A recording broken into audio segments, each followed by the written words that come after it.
آج میں آپ سے پوچھنا چاہ رہی تھی کہ ہم دیکھتے ہیں کہ ہماری سوسائٹی میں نا جگر کی بیماریاں بہت زیادہ بڑھتی جا رہی ہیں، اور آپ دیکھیں اس کے لیے اب ایسا مہنگا علاج ہے، بلکہ آپ دیکھیں کہ اب ہاسپٹلز میں لیور ٹرانسپلانٹ بھی ہونا شروع ہو گیا ہے. جی. تو آئی ایم شیور کہ طب نبوی میں اللہ تعالیٰ کی طرف سے رسول اللہ صلی اللہ علیہ وسلم نے اس میں بھی ہماری رہنمائی کی ہوگی. بالکل. کہ جگر کی بیماریوں سے ہم اپنے آپ کو کیسے بچا سکتے ہیں، یا اگر کوئی بیماری ہے تو اس کا علاج کیا کیا کرنا ہے. یہ آپ نے صحیح کہا کہ دونوں طرف ہی ہمیں جو ہے وہ توجہ دینے کی ضرورت ہے. وہ یہ کہ پریونشن بھی، بچاؤ کی تدابیر سب سے زیادہ اختیار کرنے کی ضرورت ہے کہ ایٹ لیسٹ وہ لوگ جن کو بھی بیماری نہیں ہوئی وہ بھی بیمار ہونے سے بچ جائیں.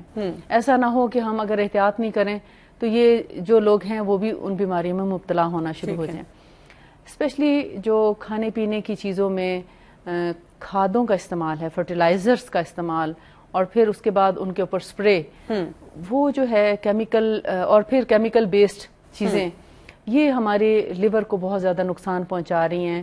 پھر اسی طرح پین کلرز ہیں، درد دور کرنے والی دوائیں. موسٹلی لوگ جیسے پیناڈول لے لی، اس کو بالکل معمولی سی چیز سمجھا جاتا ہے. ہر چھوٹی سی تکلیف کے لیے ذرا تھک گئے، جسم میں درد ہوا، ٹھنڈ لگ گئی، کچھ ہوا تو پیناڈول فوراً لے لیتے ہیں. ایسے مذاق میں بھی لے لیتے ہیں جیسے کوئی بات نہیں ہے. جبکہ جتنی بھی پین کلرز ہیں یہ ساری ہمارے جگر اور گردوں کو بہت بری طرح نقصان پہنچاتی ہیں، اور اس کے ساتھ ساتھ ہمارے معدے کو بھی نقصان پہنچاتی ہیں. ان سے جس حد تک ہو سکے گریز کرنا چاہیے. اور اس کا اور بھی بہت سے آلٹرنیٹ ہیں. مثال کے طور پر آپ ہلدی کا استعمال کر لیتے ہیں تو بہت اچھا، یہ بھی ایک پین ریلیف چیز ہے. اسی طرح قسط الہندی ایک ایسی چیز ہے، ہرب ہے طب نبوی میں، جس سے درد سے بھی بچاؤ ہوتا ہے، اور یہ جگر کے لیے بھی بڑی مفید ہے. یعنی اس میں 2 in 1 ہے. یعنی ایک طرف وہ جسم کے دردوں سے نجات دیتی ہے تو دوسری طرف لیور کے جو بلاکیجز وغیرہ ہیں ان کو بھی کلیئر کرنے میں ہیلپ کرتی ہے. میں آپ کو بتاؤں، آپ کے یہاں پہ آپ نے کھاد کی شروع میں بات کی، تو میری ایک پیشنٹ تھی، وہ میرے پاس آئیں، اپنے بچوں کو دکھانے آتی ہیں، تو وہ مجھے کہتی ہیں کہ ہمارے گھر کے باہر چھوٹا سا لان ہے. میں ان کو ویسے بتا رہی تھی نا کہ بچوں کو کھیلنے دیا کریں باہر ایک وقت میں. تو وہ کہتی ہیں ہمارے گھر کے باہر جو لان ہے، میرے ہسبینڈ ہمیں بازار کی سبزیاں نہیں کھانے دیتے، اور وہ وہاں سے لاتے ہیں بیج جو خالص دیسی ہوتے ہیں، اور وہ لگاتے ہیں، اور ہم سیزنل سبزیاں اپنے لان میں اگاتے ہیں. تو یعنی کوئی اور انسان سوچ سکتا ہے کہ جی کھاد، اب یہ تو ہم کیسے اپنے آپ کو بچا سکتے ہیں. تو کئی دفعہ کچھ لوگوں نے آپ دیکھیں بڑی بڑی جیسے وہ کیاریاں بنائی ہوتی ہیں، کچھ لوگوں کے پاس اگر نہیں ہے تو وہ گملے لے لیتے ہیں. جی ہاں. اور اس میں بھی وہ سیزنل سبزی یا کوئی چیز ایسی لگا کے اپنے آپ کو حت الوسع بچانے کی کوشش کرنے میں مصروف ہیں کچھ لوگ ہیں. بالکل. ابھی ہم لوگ تو پھر بھی یہاں گملوں تک اور کیاریوں تک ہیں. میں چائنا ایک دفعہ جانے کا اتفاق ہوا تو وہاں پر لوگوں نے اپنے گھر کی چھتوں کے اوپر مٹی ڈال کے اور پودے لگائے ہوئے تھے. اور جیسے گھی کا ڈبہ خالی ہوا تو اس کو کاٹ کے اس میں مٹی ڈال کے اس میں بھی دھنیا، پودینہ اور سبزیاں لگا رہے ہوتے ہیں. بالکل صحیح. اور مطلب اتنا ایڈوانس ہو گئے ہیں وہ لوگ کہ کوئی بھی چیز، چھوٹی سے چھوٹی چیز بھی مٹی ڈالتے ہیں اور اس کے اندر بیج ڈال کے اور اس سے کچھ نہ کچھ اگا رہے ہوتے ہیں. اور ہمارے اتنے بڑے بڑے لان ہوتے ہیں اور بیچارے صرف گھاس ہی لگا کے فارغ ہو جاتے ہیں. یعنی ہمیں اپنی صحت کے لیے ان چیزوں کو بھی صحیح استعمال کرنا چاہیے. اس میں بالکل چھوٹی چھوٹی چیزوں کو یوٹیلائز کرنا چاہیے.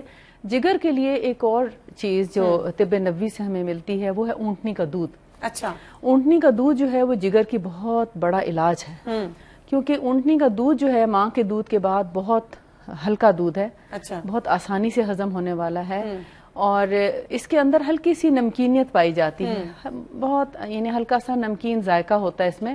ہم یہ کہہ سکتے ہیں تھوڑا سا ٹیسٹ ڈفرنٹ ہوتا ہے. ٹیسٹ تھوڑا ڈفرنٹ ہے عام دودھ سے، گائے بکری وغیرہ کے دودھ سے. لیکن وہی بات ہے کہ آپ کا ٹیسٹ اگر آپ شروع سے پیتے ہیں، عادت پڑتی ہے، تو آپ کا ٹیسٹ ڈیولپ ہو جاتا ہے. کیونکہ جہاں تک مجھے یاد آتا ہے اونٹنی کے دودھ میں صرف جگر کے لیے نہیں، بہت بیماریوں کا اس میں علاج ہے. بالکل.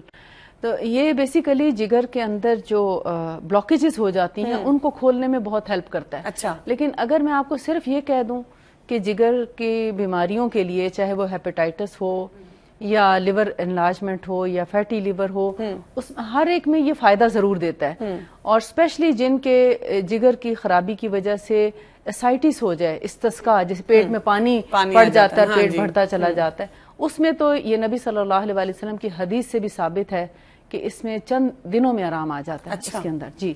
اور باقاعدہ طور پہ اس کے اندر پورا واقعہ لکھا ہے کہ مدینہ میں کچھ لوگ اس طرح آئے تھے اور انہوں نے یعنی وہ بیمار ہوئے تو انہوں نے علاج کیا تو ود ان فیو ڈیز وہ ٹھیک ہو گئے. ٹھیک ہے. اور انہوں نے سمجھا کہ شاید یہاں مدینے کی اونٹنیوں کی کوئی خاص بات ہے, تو پھر وہ آگے بہت لمبی حدیث ہے کہ چرانے کی کوشش کی اور لے جانے کی کوشش کی. بہرحال لیکن اس کے اندر اسائٹس کا بہت اچھا ٹریٹمنٹ ہے, اس کو ضرور استعمال کرانا چاہیے. میں نے بے شمار مریضوں کو بتایا اور ماشاءاللہ کوئی ایسا نہیں میرے نالج میں کہ جس کو شفا نہ ہوئی ہو. اس کی کوئی خاص کوانٹٹی مقدار؟ جی ہاں, یہی میں بتانا چاہ رہی تھی کہ جب تک ہم اس دودھ کا صحیح استعمال نہیں کریں گے تو ہم مطلوبہ نتائج حاصل نہیں کر سکتے. ٹھیک ہے.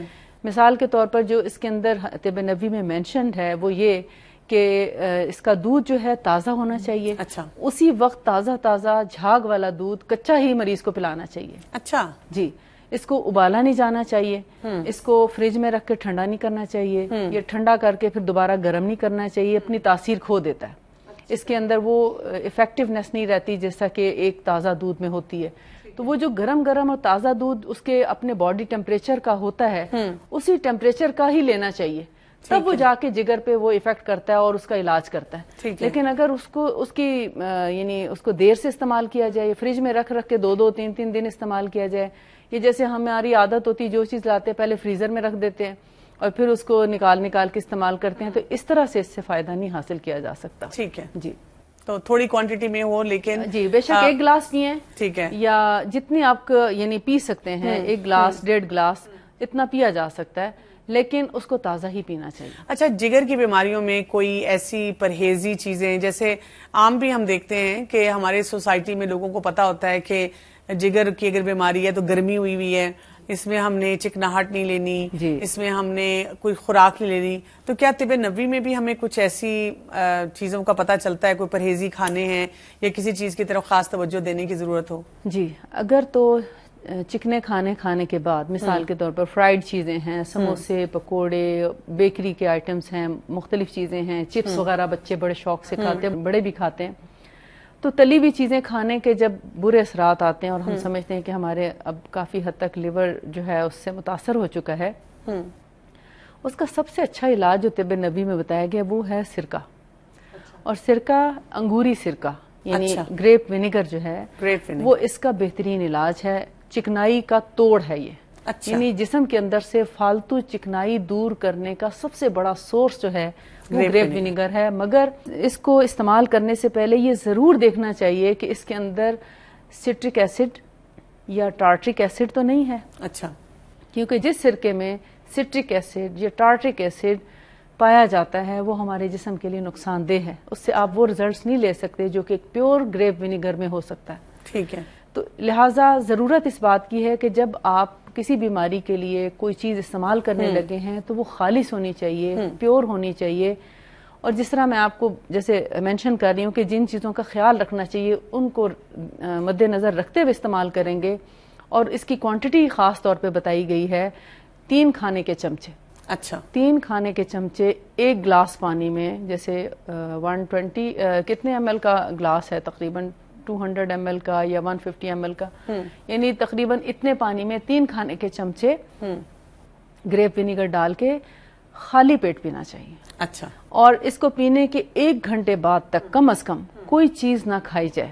اچھا, ٹھیک. ہاں, شہد لے سکتے ہیں یا پانی لے سکتے ہیں, اس کے علاوہ اور کچھ نہیں, یعنی نہ دودھ لے سکتے ہیں, نہ چائے, نہ کوئی اور چیز نہیں لینی. ٹھیک ہے. جب آپ اتنا گیپ دیں گے اس کو پینے کے بعد تو وہ باڈی کے اندر اپنا ایک کام کرتا ہے, اس کی صفائی کرتا ہے. آپ دیکھتے ہیں اس کے بعد یورین بھی, سٹول بھی کھل کے آ جاتا ہے اور آپ کا جو ہے نارمل ہو جاتی ہے باڈی, اور چکنائی آٹومیٹیکلی اس سے یہ ڈیزالو ہونا شروع ہو جاتی ہے.